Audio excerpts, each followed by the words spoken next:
Vamos agora entrar no nosso segundo módulo dessa nossa terceira aula de Direitos Humanos. E agora nós vamos estudar a teoria do controle jurisdicional da convencionalidade das leis. Eu me permito dizer a vocês que esse tema fui eu que introduzi no Brasil. Fui eu quem pela primeira vez escreveu, doutrinou cientificamente sobre o controle de convencionalidade. A terminologia já foi utilizada há muitos anos, desde a década de 70, na França, quando ela foi discutir uma lei que permitia a interrupção voluntária da gravidez, la grossesse, o aborto. E aí, então, se disse, à época, na década de 70, que isso estaria a violar a Constituição francesa. O Tribunal Constitucional disse não está a violar, e aí alegaram, então, está a violar, então, a Convenção Europeia sobre Direitos Humanos. E aí, o Tribunal Constitucional francês, que à época não tinha competência de controle, isso era matéria administrativa na França, era o Conselho de Estado, disse, en passant, eu não posso controlar essa convencionalidade, eu só controlo a constitucionalidade. Aí nasceu o nome. Na América Latina nunca tinham desenvolvido esse tema. Sem falsa modéstia, eu sou um dos precursores do desenvolvimento do tema no Brasil e lancei um livro no nosso curso de Direitos Humanos que vocês acompanham, tem toda a matéria, mas se quiser se aprofundar com uma riqueza de detalhes, mais de 200 páginas sobre o assunto, uma obra densa só sobre controle, é o nosso livro O Controle Jurisdicional da Convencionalidade das Leis, da editora RT, da editora Revista dos Tribunais. Atualmente já está na 4ª edição, essa obra que tem tudo de controle de convencionalidade e que também é citada pelo Supremo Tribunal Federal em matéria de controle de convencionalidade das leis. Então, tudo que eu vou falar para vocês agora é tudo atualizado em razão da doutrina e também da jurisprudência da Corte Interamericana de Direitos Humanos. A partir de 2006, né, nossa obra, primeira edição é de 2008, nossa tese de 2008, a obra de 2009, então estava bem na crista da onda do que vinha decidindo a Corte Interamericana.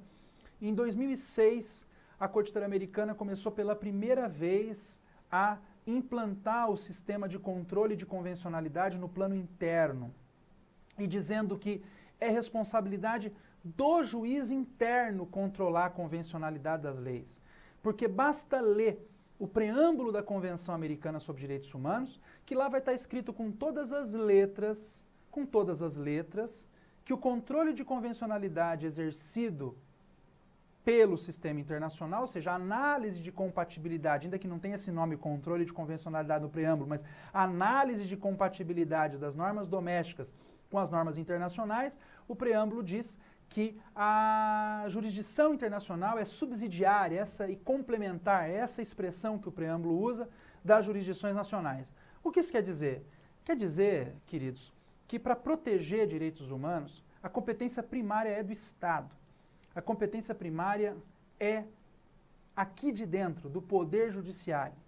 Se não foi protegido o direito humano aqui, e se a vítima não logrou êxito na sua proteção interna, esgotados os recursos internos, aí sim ela bate as portas do direito internacional. Alguns autores no Brasil, depois do meu trabalho, equivocadissimamente, vão dizer, olha, o verdadeiro controle de convencionalidade é o internacional. Não existe bem um controle de convencionalidade interno. Como dizer que o verdadeiro controle de convencionalidade é o internacional, se a própria Corte Interamericana de Direitos Humanos, que é a guardiã da Convenção Americana sobre Direitos Humanos, diz que o verdadeiro controle de convencionalidade não é dela, é do juiz interno. Como que eu posso afirmar que o verdadeiro controle é dela, se ela diz que não é dela? Claro que nós devemos ficar com a palavra da Corte Interamericana. Então, a primeira coisa para entender o controle de convencionalidade, não acredite em tudo que você lê sobre o assunto, porque depois que esse tema pegou, todo mundo está escrevendo ao improviso sobre o controle de convencionalidade. Controle de convencionalidade é para ser exercido primariamente, prioritariamente, aqui no Brasil, pelo Poder Judiciário interno. Não exercido aqui, o preâmbulo da convenção é claro, aí sim as portas do sistema interamericano estão abertas de forma complementar e coadjuvante.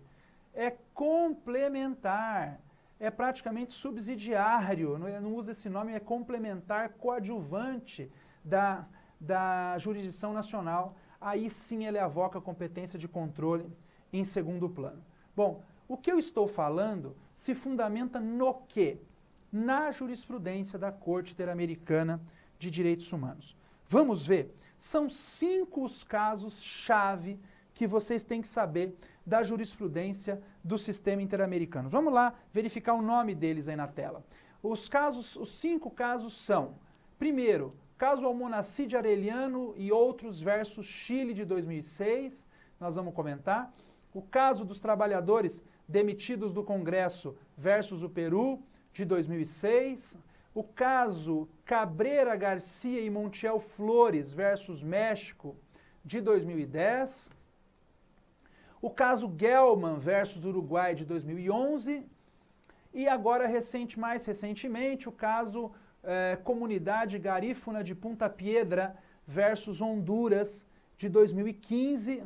É o caso mais recente que volta, então, o entendimento do controle de convencionalidade das leis. Então, vamos fazer uma análise, porque isso tem sido cobrado em todas as provas, dessa evolução legislativa, jurisprudencial do sistema interamericano de direitos humanos, onde vai afirmar que o principal controle de convencionalidade não é o controle internacional. O principal é o controle interno. É um desserviço escrever e doutrinar, um desserviço à nação brasileira, dizer que o verdadeiro controle de convencionalidade é o controle internacional. É tudo que o Poder Judiciário quer, uma coisa a menos para julgar. O verdadeiro controle é aqui dentro, é uma missão a mais para o juiz, paciência. Tem que conhecer a Constituição, as leis, os tratados internacionais e a jurisprudência do sistema interamericano e internacional de direitos humanos também. A Corte Interamericana disse isso em primeiro lugar, no caso Almonacid Arellano e outros versus Chile de 2006. O que diz esse caso aí, Almonacid Arellano versus Chile de 2006? A Corte foi muito sutil e ela colocou aí, está escrito que os estados devem exercer um tipo de controle de convencionalidade. Um tipo de controle. A Corte ainda não estava firme naquilo que seria controle de convencionalidade das leis e ela usou essa expressão, um tipo de controle de convencionalidade. Olha quanto tempo faz e ela, então, vai dizer que os estados devem exercer no plano interno um tipo de controle de convencionalidade das leis, mas já usou a expressão controle de convencionalidade de forma colegiada, não de forma unilateral, como já havia sido usado em votos apartados de alguns juízes, mas de forma colegiada, a Corte, então, usou a expressão tipo de controle. Poucos meses depois, no mesmo ano de 2006, no caso dos trabalhadores demitidos do Congresso versus o Peru, a Corte vai dizer, não é mais tipo, ela tira essa palavra e vai dizer o seguinte, os estados devem exercer o controle de convencionalidade das leis. Devem exercer. E esse controle de convencionalidade interno que os juízes devem exercer, deve ser um controle ex officio.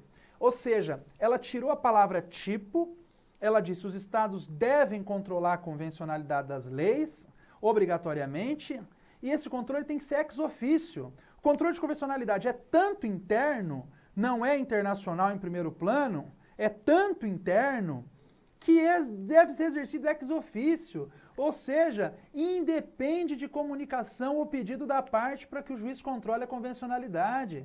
Se ele verificar que a lei interna está incompatível com um tratado internacional de direitos humanos, qualquer que seja o tratado de direitos humanos, uma convenção da OIT relativamente à consolidação das leis do trabalho, como já decidiu o Tribunal Superior do Trabalho, a 7ª turma, relator do ministro Cláudio Brandão, em votos excepcionais, dizendo, olha, não precisa me alegar o tratado internacional, mas eu estou vendo que a convenção sobre salubridade, sobre sanidade no trabalho, sobre saúde do trabalhador, é mais benéfica que a CLT nesse ponto, então eu vou admitir a acumulação de adicionais de insalubridade e periculosidade, por exemplo, e aplica ex officio. Essa é a segunda evolução legislativa. A Corte Interamericana deixa de ser tímida, diz os juízes devem exercer um tipo de controle de convencionalidade e passa para os juízes devem exercer um verdadeiro controle de convencionalidade. Esse controle de convencionalidade deve ser ex officio. Trabalhadores demitidos do Congresso versus Peru. Ex officio.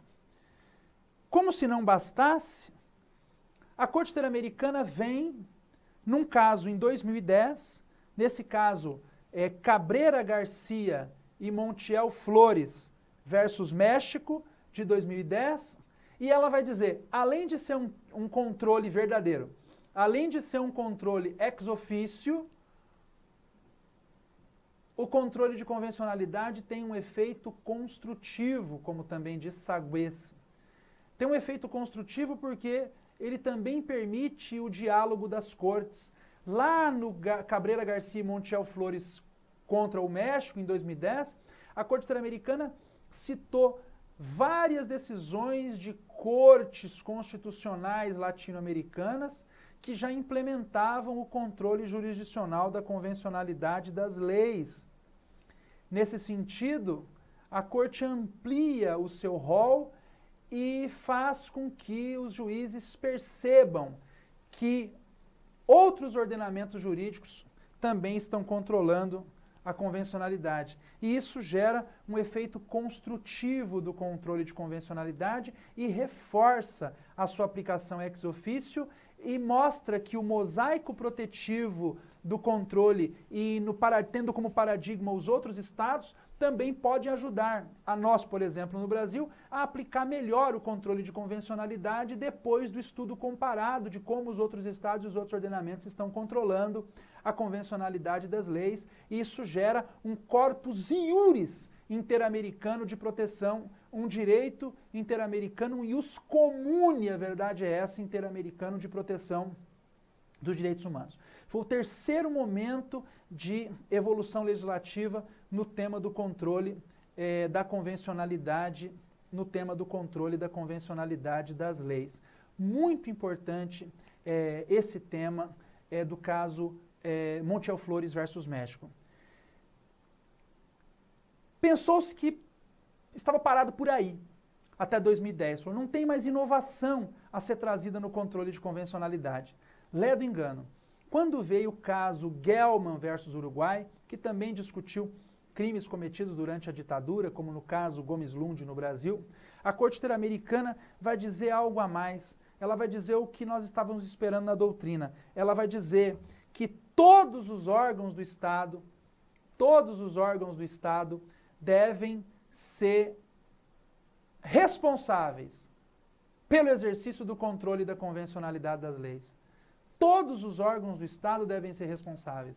Isso significa que não somente o Poder Judiciário, mas também o Legislativo e o Poder Executivo devem controlar a convencionalidade das leis. E o controle de convencionalidade não se cinge, portanto, ao Judiciário. O Poder Legislativo, quando aprova determinada lei, deve aprovar essa lei em compatibilização com os tratados de direitos humanos ratificados pelo Estado. E o Poder Executivo, quando vai executar as normas internacionais, quando vai, na administração pública, colocar as normas internacionais à mesa do administrador, do gestor público, também deve ter, quando vai colocar as normas à mesa, também deve ter como paradigma as normas internacionais de proteção dos direitos humanos. Portanto, não é só responsabilidade do Poder Judiciário controlar a convencionalidade das leis, senão também do Poder Legislativo e também do Poder Executivo. Isso veio do caso Gelman versus Uruguai. Todos os poderes do Estado têm a obrigação de controlar a convencionalidade das leis. Olha que evolução. um tipo de controle para verdadeiro controle, para controle ex officio, num efeito construtivo e que todos os órgãos do Estado operem. Olha que coisa linda a jurisprudência. E, como se não bastasse, ainda uma quinta evolução legislativa. Olha aí o caso Comunidade Garífuna de Punta Piedra versus Honduras, que é mais recente, do ano de 2015. Ela vai dizer o seguinte: além de controlar ex officio a convencionalidade, ser responsabilidade de todos os órgãos do Estado, esse controle deve ser exercido de acordo com os padrões internacionais aplicáveis à matéria. Deixa eu explicar isso aqui bem, olhando nos seus olhos. Isso aqui é um pouquinho delicado. Bom, a Corte quis dizer que no exercício do controle de convencionalidade, o juiz ou o administrador ou o Poder Legislativo devem estar atentos. Além de controlar a convencionalidade da lei, tendo como um paradigma o tratado, essa convencionalidade deve ser controlada no bojo ou no invólucro ou dentro do mosaico de princípios internacionais aplicáveis àquela matéria de que se trata naquele caso concreto. Nesse caso concreto do Garífuna de Punta Piedra, estava em causa, a tônica, o objeto de discussão estava em causa direitos indígenas. Então, eu tenho que controlar a convencionalidade das leis de acordo com os tratados, junto com os princípios de proteção dos povos indígenas ou comunidades tradicionais. Olha que coisa interessante. Muito interessante. Num caso de direitos das mulheres, não adianta eu controlar a convencionalidade tendo como base princípios aplicáveis às crianças ou aos idosos. No caso dos idosos, não adianta eu controlar a convencionalidade com base em princípios aplicáveis às crianças e adolescentes. Idoso é idoso, criança é criança. Para direitos dos idosos, eu aplico os princípios, os padrões internacionais, os estándares internacionais dos idosos. Das mulheres, das pessoas com deficiência, das crianças e adolescentes, das crianças e adolescentes. Então, eu tenho que controlar, olha que fino isso, que fineza, a convencionalidade das leis segundo os padrões internacionais aplicáveis à matéria, e aí então evolui-se a jurisprudência da Corte Interamericana de Direitos Humanos. Então, para revisar esse primeiro ponto, a jurisprudência começou falando em um tipo de controle, passou para verdadeiro controle, controle interno, controle ex officio do juiz interno, todos os poderes do Estado. Como que o controle internacional é verdadeiro se todos os poderes do Estado devem controlar em primeira mão, né? Todos os poderes do Estado, e ademais, tendo em conta, levando como princípio os padrões internacionais aplicáveis à matéria. Visto isso, então, vamos entender uma pequena diferença entre controle de convencionalidade e aferição de convencionalidade e diferenciar essas duas expressões. Muito bem, o que é controle e aferição de convencionalidade? Controle de convencionalidade é aquele exercido pelos tribunais no âmbito da sua competência contenciosa. A competência contenciosa de um tribunal é aquela que julga os casos concretos. Aqui sim, então, você controla a convencionalidade. Controle de constitucionalidade, você ataca a validade da norma. Controle de convencionalidade, você também ataca a validade da norma.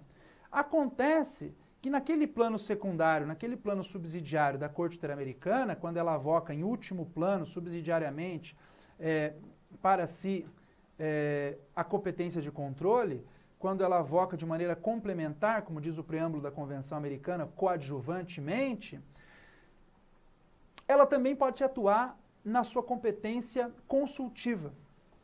A Corte Interamericana, já sabemos, tem competência contenciosa para julgar os casos concretos e competência consultiva, que resolve as dúvidas dos Estados relativamente a matérias teóricas sobre proteção de direitos humanos que o Estado tem alguma dúvida na sua implementação legislativa. E tira a dúvida teórica com a Corte Interamericana numa consulta. E quando a Corte, então, analisa a Convenção Americana e diz, olha, se você restabelecer a pena de morte, disse isso ao Chile, por exemplo, se você restabelecer a pena de morte, isso será inconvencional e se eventual ação chegar aqui sob esse ponto, e aí eu vou julgar dessa maneira, ela não controlou a convencionalidade porque não tirou a lei chilena eventualmente existente de vigor. Porque ela não julgou uma ação contenciosa, mas ela aferiu, essa expressão minha, eu criei essa divisão, que também está sendo cobrado e pedido. Além do controle de convencionalidade, eu percebi que no exercício da competência consultiva não há controle, porque não há validade retirada da norma. Ela só diz teoricamente, ela diz consultivamente, olha, tecnicamente não pode, se chegar aqui já sabe qual que vai ser a minha posição, mas pode fazer sua lei. Não tirou a lei de vigor, portanto, mas ela aferiu. Então, a aferição é voltado, essa nomenclatura, aferição de convencionalidade, é voltada à competência consultiva da Corte Interamericana de Direitos Humanos. Essa competência consultiva, nessa competência consultiva, ou no âmbito dessa competência consultiva, a Corte Interamericana, ela adota pareceres consultivos ou opiniões consultivas, então aí é a diferença de controle de convencionalidade para aferição de convencionalidade. O terceiro ponto, então, que nós já podemos entrar, são os tratados paradigmas do controle de convencionalidade das leis. Quais são os tratados paradigmas do controle de convencionalidade? Muito se fala, olha, controle de convencionalidade diz respeito à compatibilização das leis internas com a Convenção Americana sobre Direitos Humanos. Quem disse isso? Só a Convenção Americana sobre Direitos Humanos? Não. Todos os tratados internacionais de direitos humanos, todos sem exceção, são paradigma do controle de convencionalidade das leis. Todos os tratados de direitos humanos são paradigma do controle de convencionalidade das leis. E não somente a Convenção Americana sobre Direitos Humanos. A Corte Interamericana deixou claro isso aí, vamos ver, no caso Gomes Palomino versus o Peru em 2005. Neste caso, a Corte Interamericana usou outro tratado para além da Convenção Americana sobre Direitos Humanos. Naquele caso, ela usou a Convenção Internacional sobre Desaparecimento Forçado de Pessoas, de 1994. Então a própria Corte disse, olha, se a Convenção Americana diz que eu tenho que julgar um tratado como a Convenção Americana sobre Direitos Humanos, significa, ela é um paradigma de controle, evidente, mas ela é um dos paradigmas de controle. Todos os tratados de direitos humanos são paradigmas de controle. E a pergunta é, a Corte Interamericana já usou outro tratado? Já usou outro tratado. A primeira vez que ela fez isso foi em 2005, ela controlou a convencionalidade e aplicou outro tratado, além da Convenção Americana sobre Direitos Humanos, que ela aplica ordinariamente 99,9% das vezes, mas ela pode aplicar outro.